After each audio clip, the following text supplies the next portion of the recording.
probably know most of the angle pair relationships. We've already talked about a few of them in class as it is.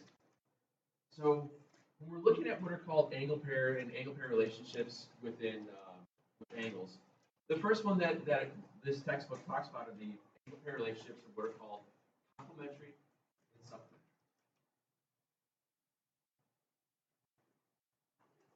They're really easy to work with. Complementary and supplementary deal with angle measures. Complementary angles are angles that add up to equal 90. Turn it off for a second, please. Supplementary angles are angles that add up to equal 180. So complementary, two angles add equal 90, and two angles add equal 180. The easiest way to remember this. What comes first in the alphabet? Complementary or supplementary? Complementary. What number comes first? 90 or 180? 90.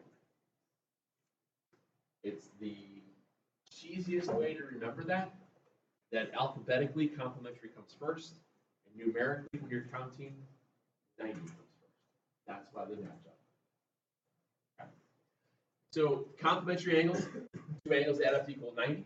Supplementary angles, two angles equal 180. So if you see it says angle ABC and angle XYZ are complementary, then you have some algebra set equal to 90. That's where the vocab comes in. Put that over there. Give a little list of what we got.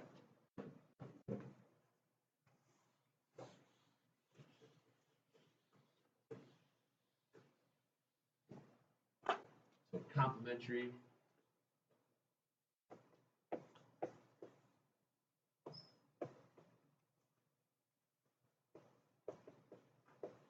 Supplementary.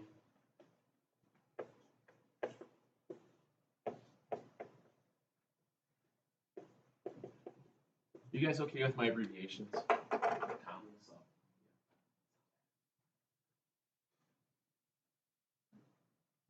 Adjacent angles. Another type of angle pair. We've actually looked at what are called adjacent angles, and you just didn't realize it. Adjacent angles, the easiest way to define it is with a diagram. And I'll write it out also. Adjacent angles are two angles that share a vertex and a common side.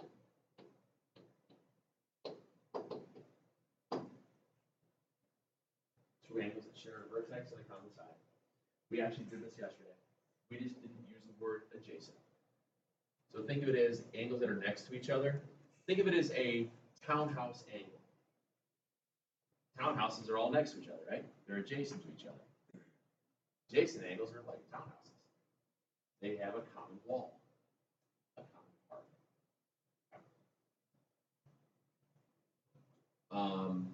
We also know that if I have adjacent angles, I can take and do two small angles add up to equal to large, right? Yeah, same idea that we looked at yesterday. We just didn't use the word adjacent. Pretty simple. The book definition is awful. I've never been a big fan. It's two angles that share a common vertex and a side and have no common interior points. Okay, obviously, you don't have to worry about that. Think of townhouse. Adjacent angles. Okay. I'll put that here.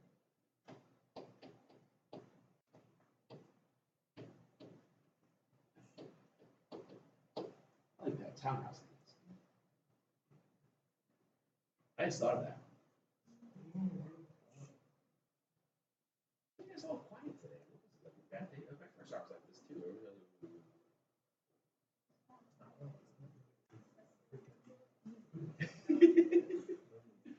I got you. No, usually you guys are a little bit more upbeat and just a little happy about some things, but today seems a little mopey. It wasn't this bad yesterday. Linear pair, vertical angles. We'll look at these. A linear pair. How many angles do you think there are when we're talking about pair? Two. No. Okay. No. I think writing things down would probably be a good idea. We're talking about two angles, and what do you think linear means? One. So if you look at it and just start breaking it down, it's two angles that form a line. Very easy. Two angles that create a line. What do you think they add to? They add up to 180 because they make a line. So if you see angle 1 and angle 2 are a linear pair, that means angle 1 plus angle 2 equals 180. Let's write this up here. So we had adjacent.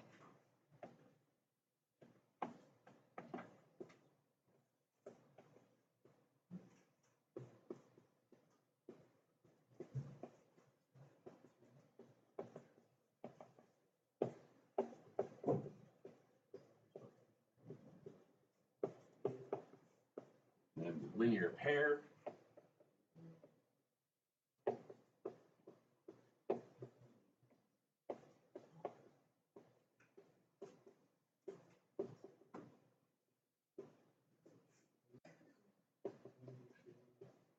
The next one is something called a vertical angle. The vertical angle is something new. I'm pretty sure you may, I don't think you've ever seen this one before. Now, vertical angles are something that you're going to see a lot of later on. For now, I want you to just draw something like this.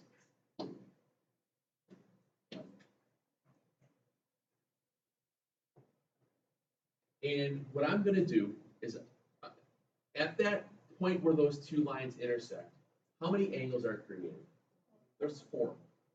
Are you guys okay if I label them 1, 2, 3, and 4 just for right now? Well, will you get over it? Thank you. Now, if I look at it,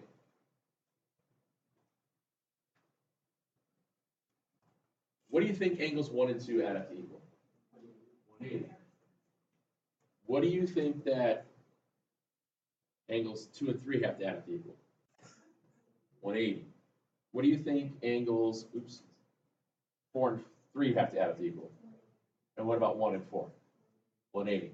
So what happens here is that you have 4 different sets of linear pairs. 1 and 2 are linear pair, 2 and 3, 3 and 4, 4 and 1. Those guys are all working together. Now, also, one of the things that happens is that the angles that are opposite one another, on opposite sides, you just said it, they're equal, they're congruent. So angles that are opposite one another and their sides create lines are called vertical lines. It's kind of a weird definition. It's much easier to see it in a diagram. And then that means that angles 2 and 4 would also be equal.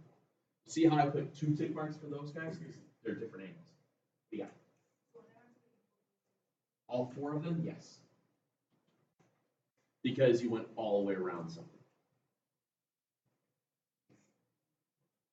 See what I mean by going all the way around? Yeah. Oh, you were thinking like 720. But remember, but then when you realize you get 1 and 2, 2 and 3, 3 and 4, you're double counting. You back out all your doubles. So again, what I want you to think of is vertical angles are angles that are opposite each other,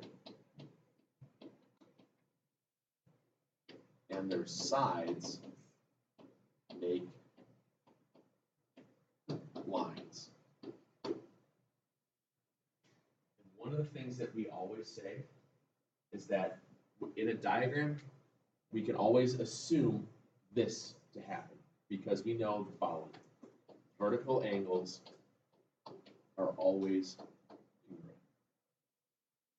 Remember that symbol I talked about before, that congruent symbol? Equals with a squiggly? Equals with a squiggly on top means congruent. That means they have equal measure. If things have equal measure, they're congruent. Numbers are equal.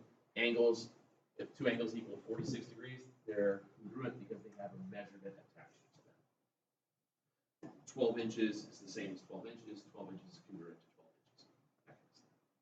So vertical angles.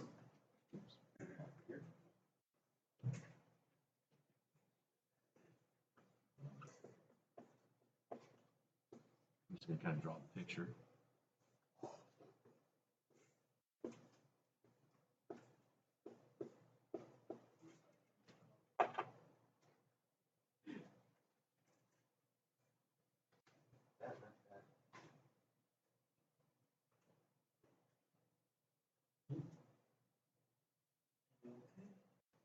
I think I've got one last thing of a definition here. I don't have to get into this.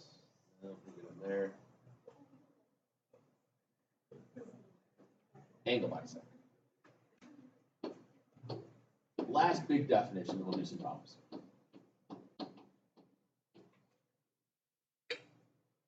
When we had something that was called a segment bisector, what did it do?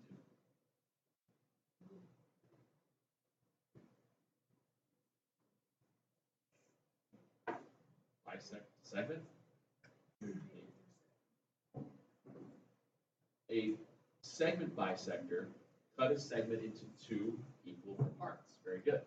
What do you think an angle bisector is going to do? That's all it is. So a segment bisector and angle bisector are the exact same thing, but one's for a segment, one's for an angle. So an angle bisector cuts an angle into two congruent parts. For example,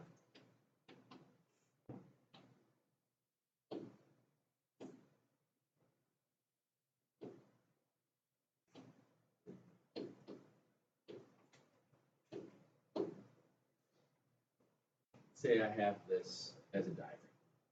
I've got a large angle of WXZ. And I will say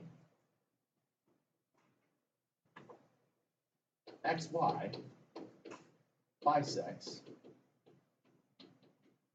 angle WXZ.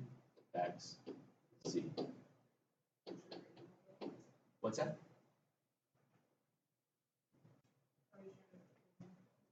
I'm saying it does.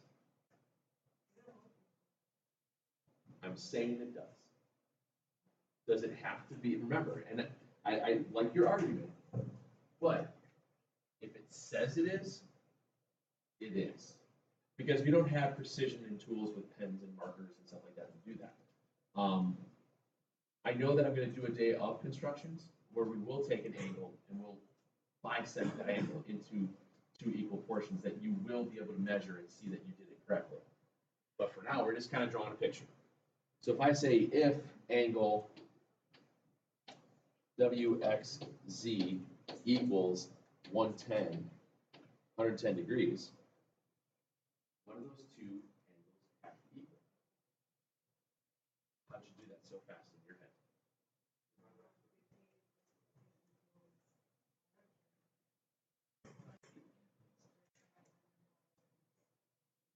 What we're doing here, guys, is that by this definition, I know that these two angles have to be the same if and only if they tell me this.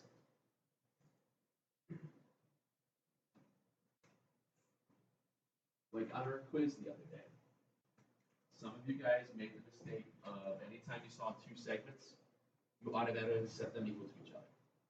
It doesn't work unless it says they were bisected. Here, it says they're bisected, so that means I can do that. If it doesn't say it, I can't do that. So if the whole thing was 110, that means each part has to be equal. So you just cut it in half, because that's what it does. Will that change algebraically as we get further along? Fine. process is the same, you're just gonna have variables thrown into it, but that's basically what we're looking at. Now, what I did was I took some problems from my older textbooks, so you didn't have to keep drawing it. And I forgot to get the full first for it, but we'll use some of these diagrams to kind of work ourselves through, so you don't have to keep drawing pictures. I've got pictures here you can look at, and if you wanted to redraw them in, you can.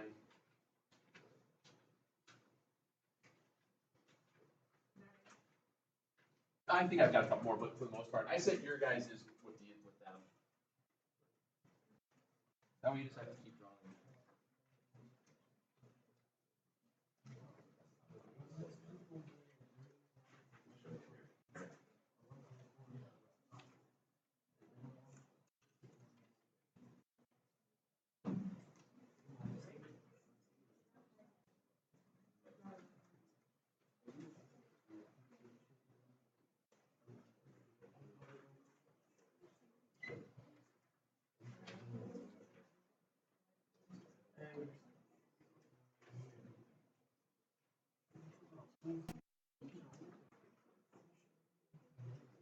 I am on the side that says 1.4a.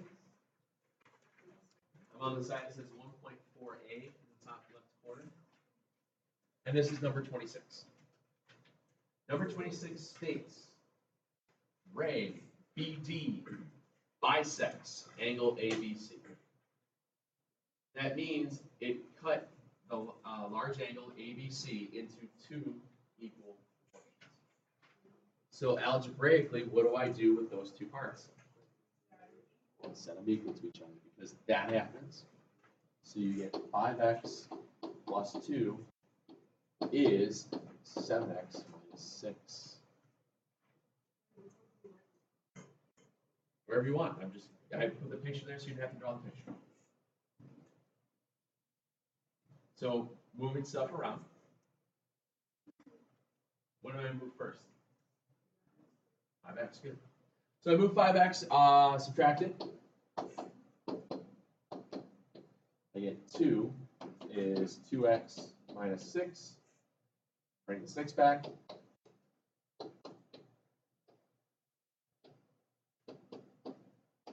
And then lastly, divide out.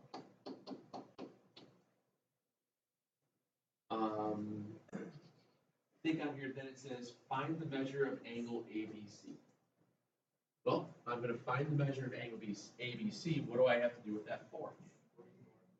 You put them back in for both. Right. So 5 times 4, add 2. 7 times 4, subtract 6. 22 and 22 is? Gotcha. You get 44. Okay. Remember, it's not that the math that we're going to do, the algebra that we're going to do is going to be all that difficult, but it's the idea that we have to work with the vocabulary to get us to be able to do the math. Okay, that's the idea. All right, that's the idea. Try the next one. Actually, do the next two, 27, 28 real quick. Do those next two.